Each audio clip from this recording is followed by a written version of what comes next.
Kita mulai aja. Assalamualaikum warahmatullahi wabarakatuh. Waalaikumsalam warahmatullahi wabarakatuh. Kita akan pembahasan kita. Sebelumnya kita telah belajar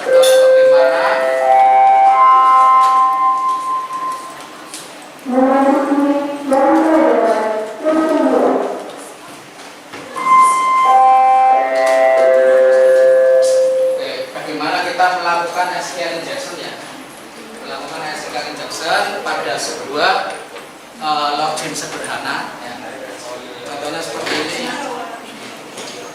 Ini kemarin kamu membuat layout sebuah login form ya, username, password ya.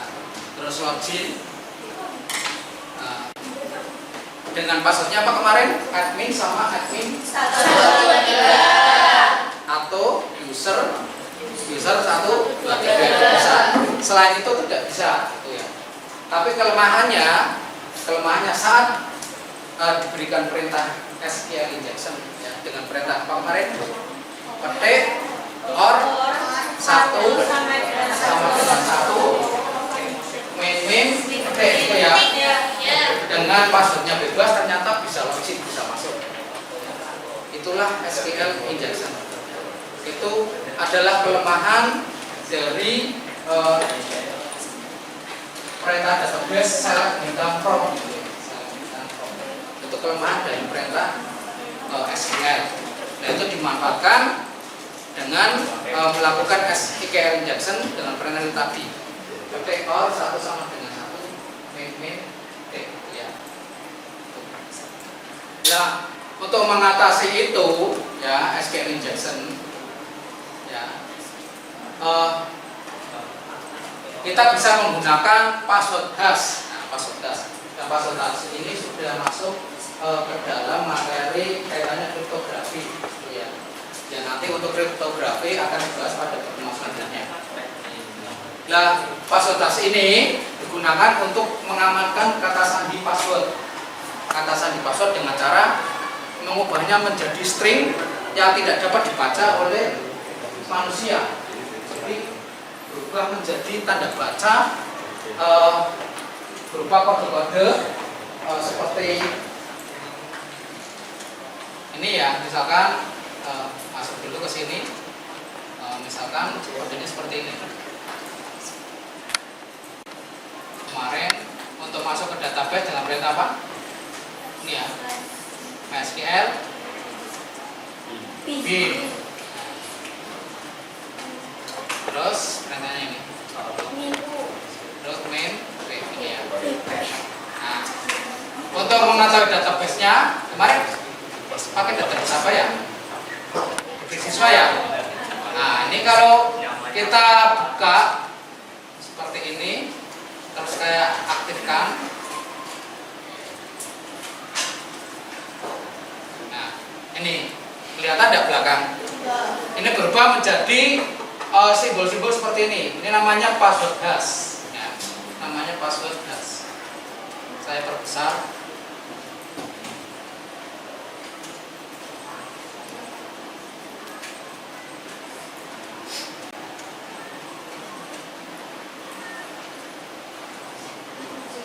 Biar kelihatan, saya perbesar dulu.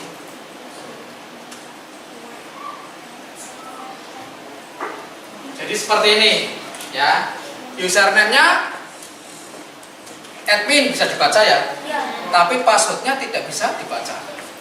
Ini modelnya satu arah. Kalau password hash itu satu arah ya, tidak bisa password hash ini dijadikan untuk memecahkan password. Kamu klik ditiru apa ya sini, nggak bisa karena semuanya satu arah. Walaupun orang bisa ngopi data ini, tapi dia tetap tidak bisa masuk ya, karena sudah di-encrypt dengan menggunakan password hash. Jadi jelas ya masuknya ya. Nah, proses kerja dari password hash itu seperti ini ya. Ini pertama modelnya itu hashing. Hashing itu saat membuat akun atau memasukkan kata sandi, ini kata sandi tersebut dirubah menjadi nilai hash menggunakan algoritma tertentu. Contohnya SHA-256 ini ya, SHA-256, bcrypt atau hashcrypt gitu ya. Kemudian yang kedua, password hash ini tidak dapat dibalik. Tidak dapat dibalik. Ini salah satu karakteristik utama dari hashing ya. Jadi prosesnya satu arah. Seperti tadi saya bilang ya. Kalau sudah di hashing tidak bisa dibalik, tidak bisa. Ini kelebihan dari password hash. Misalkan passwordnya itu bocor, ya, diketahui oleh orang lain, ya, itu tetap orang tersebut tidak bisa menggunakan password tersebut. Kemudian yang ketiga dari proses kerja password hash adalah salting. Ini kaitannya, maksudnya meningkatkan keamanan, ya. Sebagai tambahan sel ini ya, ini string acak yang ditambahkan ke kata sandi sebelum proses hashing.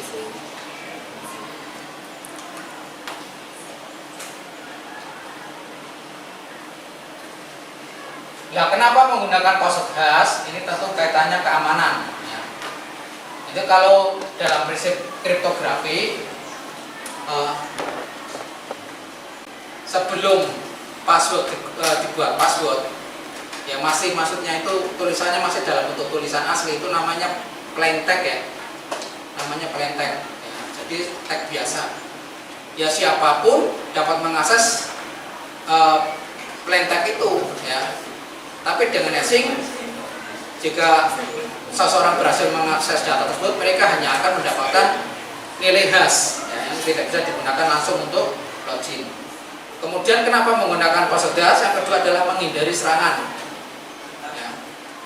Hashing dan salting melindungi dari serangan seperti brute force. Brute force itu, misalkan kamu mencoba-coba, ini saya mau masuk memecahkan sandi teman kamu, ya kamu cari informasi berkaitan dengan teman kamu, ya passwordnya. Mulai dari pacarnya siapa, ya teman dekatnya siapa, tempat tanggal lahirnya, panggilannya siapa, gitu ya, nama kucing kesayangannya siapa, bisa aja gitu ya. Itu namanya brute force atau rainbow tabel ya. Jadi dibuat tabel data-datanya itu ya, yang kemungkinan sebagai password dari yang dibuat oleh yang bersangkutan. Nah, contoh algoritma hash yang sering digunakan ini ada SHA-256, ada bcrypt sama hashcrypt. Ya. SHA-256 ini algoritma hash kriptografi yang menghasilkan hash 256 bit. Kemudian bcrypt algoritma hashing yang khusus dirancang untuk password dan lebih lambat. Ya, membuat serangan berpos lebih sulit dilakukan. Ada juga contoh algoritma hash yang ketiga yaitu script. Ini sama seperti bcrypt namun lebih intensif dalam penggunaan memori yang membuat serangan lebih sulit. Ya. Nah, apa kaitan antara password hash dengan teori kriptografi? Ya. Password hash atau hashing ini adalah proses mengubah input, ya, misalnya password sini ya, menjadi representasi tetap hash value ya, menggunakan fungsi hash kriptografis. Ini hashing password dipakai agar sistem tidak menyimpan password asli di database, tetapi hasil hashnya saja. Jadi orang tidak bisa melihat, ya, walaupun masuk ke database, tidak bisa melihat plain text-nya, file aslinya, tapi berupa hashing atau kode-kode tertentu. Nah, contoh fungsi hash dulu menggunakan MD5, jadi di dalam scriptnya itu ada tulisan MD5 itu dalam kurung variabel apa. Tapi itu sekarang sudah ditinggalkan ya, karena sudah lemah. Tapi sekarang sudah mulai menggunakan SHA-256, SHA-3 atau fungsi hash khusus password seperti bcrypt, hashcrypt atau argon juga. Nah, untuk kedua teori kriptografi ya, ini akan dibahas lanjut pada pertemuan selanjutnya, kriptografi ya. Yang jelas kriptografi adalah ilmu yang mempelajari teknik mengamankan informasi melalui enkripsi, deskripsi, tanda tangan digital, fungsi hash, dan lain-lain. Salah satu cabang kriptografi adalah kriptografi satu arah, yaitu fungsi yang mudah dihitung tapi sulit dibalik. Ya kayak ini, hashing ini ya. Nah, keterkaitan antara hashing password dengan kriptografi, hashing password menggunakan fungsi hash kriptografis. Ini yang merupakan bagian dari teori kriptografi.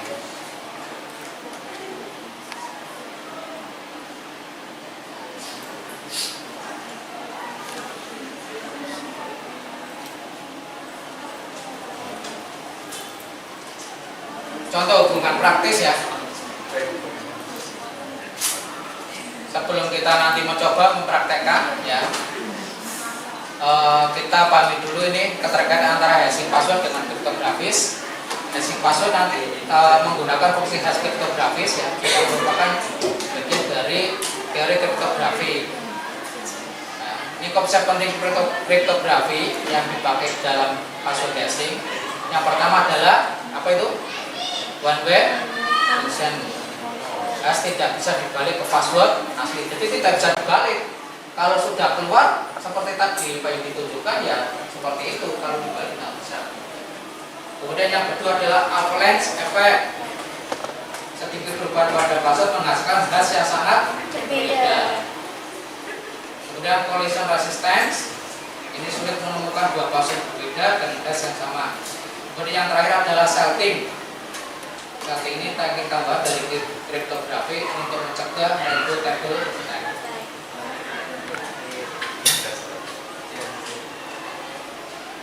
Kesimpulannya ini ya, teori password hash adalah bagian dari penerapan teori kriptografi khususnya dalam fungsi hash satu arah.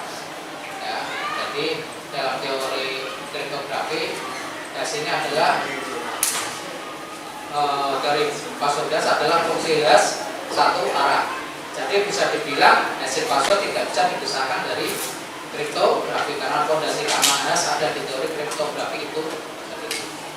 Ini kalau dalam bentuk skema ya bisa digambar seperti ini ya, password hash kaitannya seperti ini antara password hash dengan kriptografi teori ya.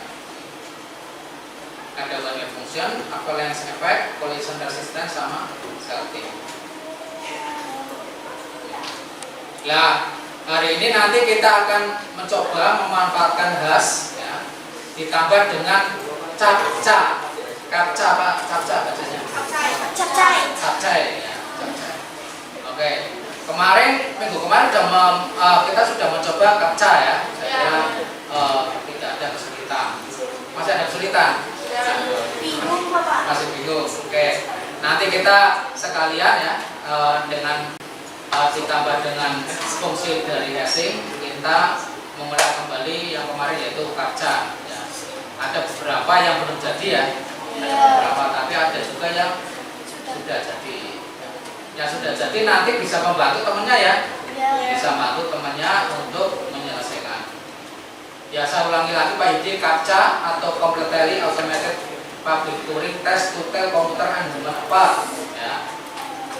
Ini adalah salah satu metode yang sering digunakan untuk melindungi situs web dari ancaman otomatis seperti bot itu robot ya, atau serangan ulang. Ini captcha dapat memastikan bahwa hanya pengguna manusia yang dapat mengakses layanan tertentu, menjaga keamanan dan integritas platform. Intinya captcha itu ya, untuk yang bisa membedakan itu adalah manusia. Kalau robot masih kesulitan mengamati gambar, apa itu ya. Jadi bentuk gambar, karena beda kalau bentuk logik, bentuk perintah masih bisa, apalagi hitung-hitungan ya. Bagi robot itu ada, tapi kalau gambar di dalam gambar itu ada tulisannya, itu agak rumit. Jadi itulah hari ini kita akan mencoba mencegah SQL injection dengan password hash dan captcha. Ya, seperti biasa nanti kamu bisa masuk ke dalam apa ini? CMD ya. ke database. Jadi mulanya database ini, ya, mulanya database ini. Jadi kamu bisa mengetikkan daftar database-nya apa, sudah dibuat belum? Ya, ini seperti ini. Oh, DB siswa sudah ada di situ, berarti sudah pernah dibuat. Kamu sudah pernah buat. Permasalahannya yang bikin itu kamu atau bukan? Atau teman kamu? Munek teman kamu ya jangan dipakai. Lah terus gimana? Namanya sama gitu ya. Nggak apa-apa, kamu hapus saja drop gitu ya. Drop database DB siswa kayak gini ya. Ini kalau saya jalankan enter ini kehapus. Ya, nggak masalah, kehapus. Nanti kamu bikin lagi. Jadi berarti itu bukan pekerjaan teman kamu, tapi pekerjaan kamu, walaupun isinya sama ya. Berarti kalau Dihapus berarti kan bikin lagi gitu ya. bikinnya Ya. gimana? Bikinnya lah, ini perintahnya ya. CD. Seperti ini ya. Apa itu Bapak? Seperti biasa bisa dicoba sambil itu ya. Biasa ketikkan CMD gini ya. CMD kayak gini.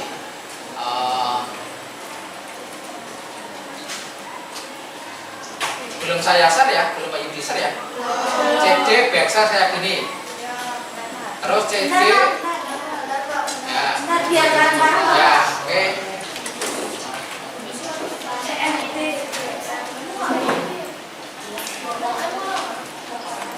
Apa? MySQL bin. Berarti masuk ke direktori saya MySQL bin gitu ya. Enter.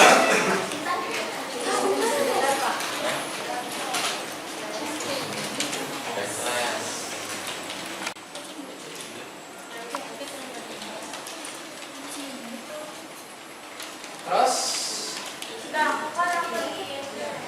MySQL main U root main P. Nah,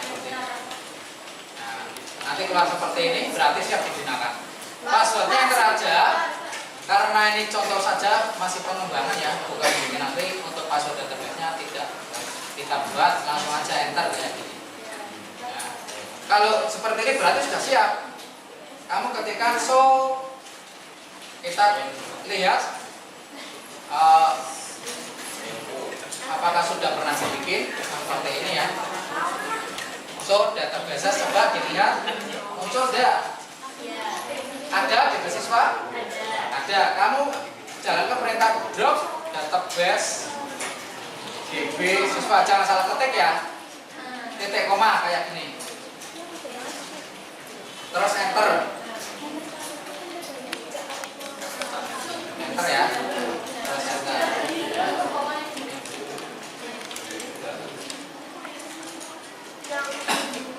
Setelah enter gini apa itu? Hapus nih. Jangan salah ketik satu huruf, salah aja error.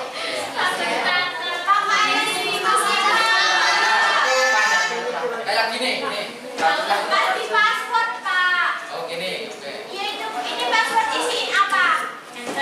Enter aja, enter. Bapak kan kayak gini. Ini kan sini, terus ini ya.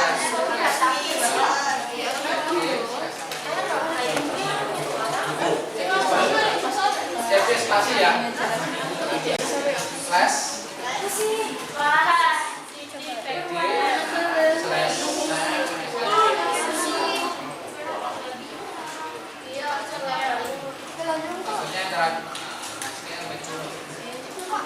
Oke Pak Yudi bisa ya, punya ya. Pak Yudi bisa dulu.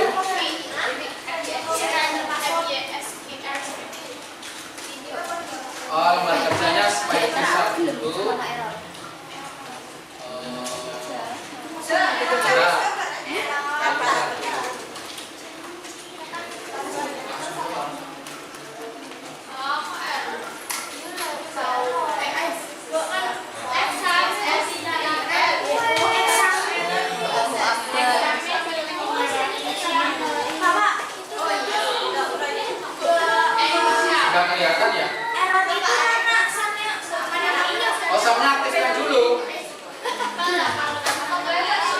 desainnya aplikkan dulu ya. Kalau udah terus error tentunya.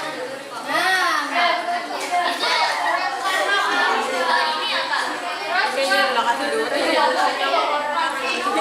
Salah.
Saya coba udah masuk belum?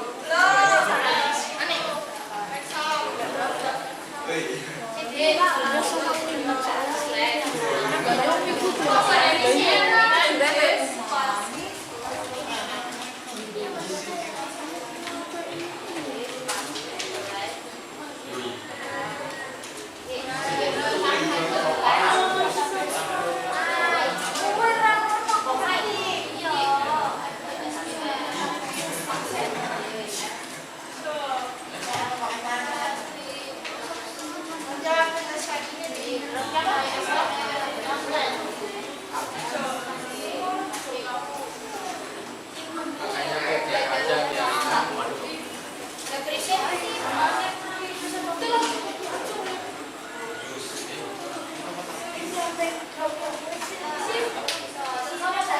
Udah banyak besar ya.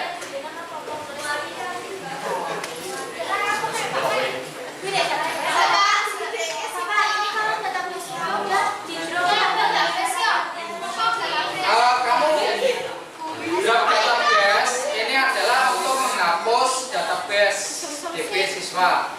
Kalau kamu menjalankan perintah show database ini ya, kemudian ada, berarti itu milik teman kamu. Tapi kalau kamu bikin create, berarti kamu yang bikin ya, jangan dihapus lagi ya.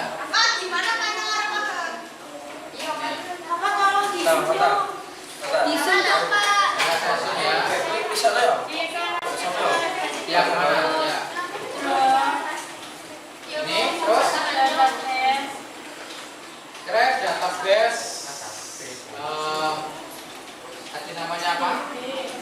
DB siswa gitu ya. Create database DB siswa kayak gini. Ini ya.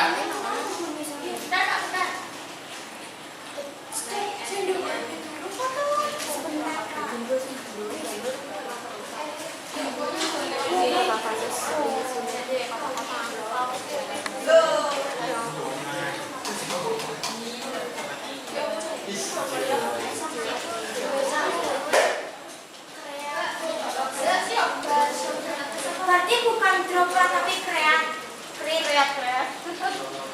Create database siswa. Kemudian dibuka ya. Dibuka database-nya dengan perintah use db siswa.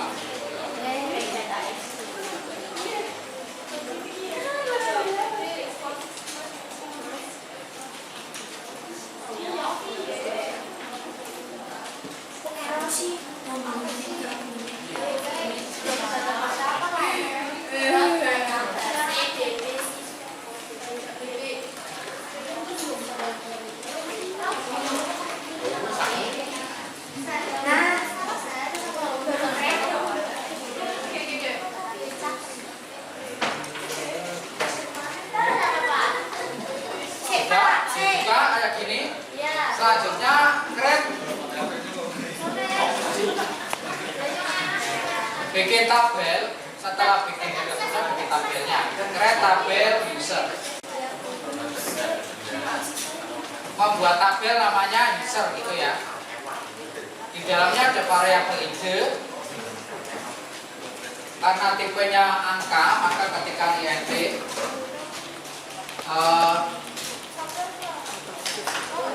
auto increment itu otomatis ya. Primary key biar tidak ada yang membeli.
Masih kecil ya?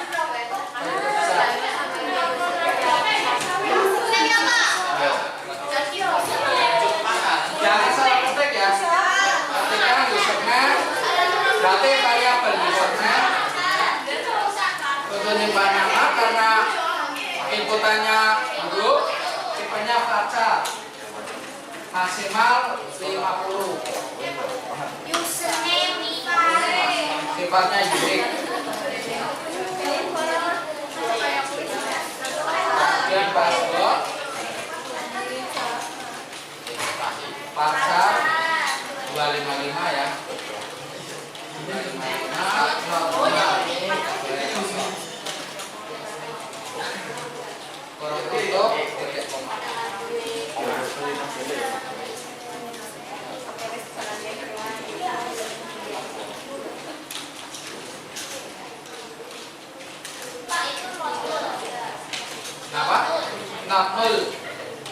passwordnya tidak ada ruang yang kosong.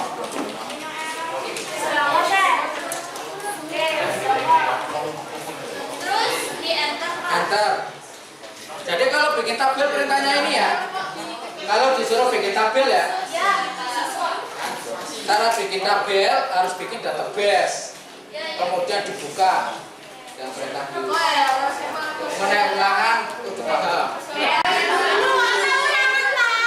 Yang ke depan. Enter aja, nggak apa-apa salah. Iya.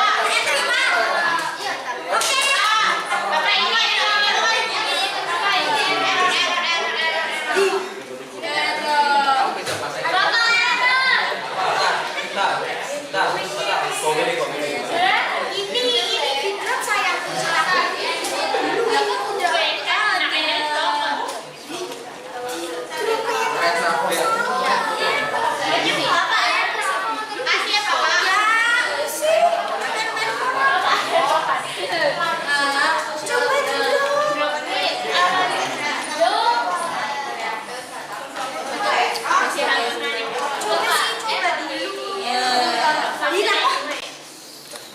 Ya era langsung ada. Berarti bukan. Saya habis itu kotaknya kan bukan.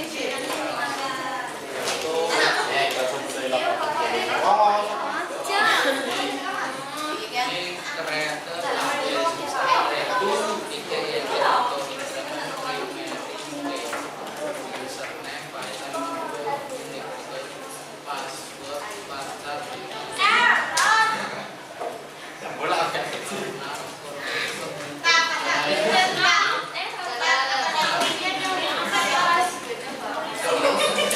Betul ya?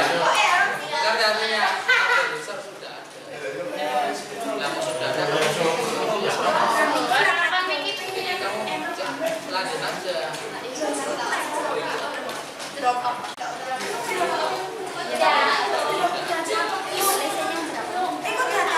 Kamu coba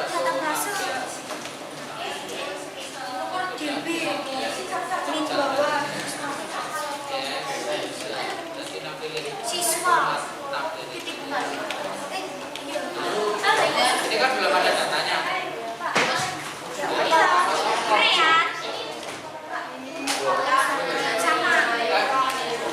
Kamu hasilnya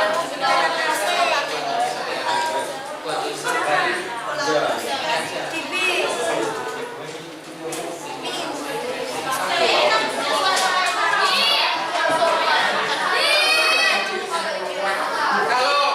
kalau ini sudah, kamu beralih ke Visual Studio Code atau Notepad++.